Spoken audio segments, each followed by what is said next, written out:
স্থানীয় সময় রোববার রাতে যুক্তরাষ্ট্রের অ্যারিজোনা অঙ্গরাজ্যের একটি রেস্তোরাঁয় এলোপাতাড়ি হামলা চালায় অজ্ঞাত বন্দুকধারী। খবর পেয়ে দ্রুত ঘটনাস্থলে ছুটে যায় পুলিশ। আহতদের উদ্ধার করে নেওয়া হয় স্থানীয় হাসপাতালে। জানা গেছে, ওই সময়ে ফিনিক্স শহরতলির গ্লেনডেলে অবস্থিত রেস্তোরাঁটিতে একটি পারিবারিক অনুষ্ঠান চলছিল। অতর্কিত হামলায় তাদের মধ্যে আতঙ্ক ছড়িয়ে পড়ে।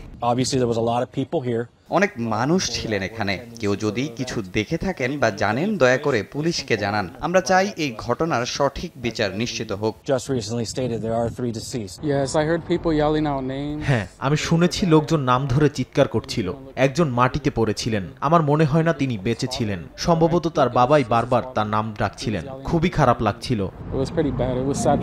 হামলার ঘটনায় এরই মধ্যে তদন্ত শুরু করেছে পুলিশ। জড়িত কাউকে আটক করতে না পারলেও সন্দেহভাজন কয়েকজনকে জিজ্ঞাসাবাদের কথা জানিয়েছে নিরাপত্তা বাহিনী। হামলার পর আতঙ্কের পাশাপাশি শহর জুড়ে নেমে এসেছে শোকের ছায়া।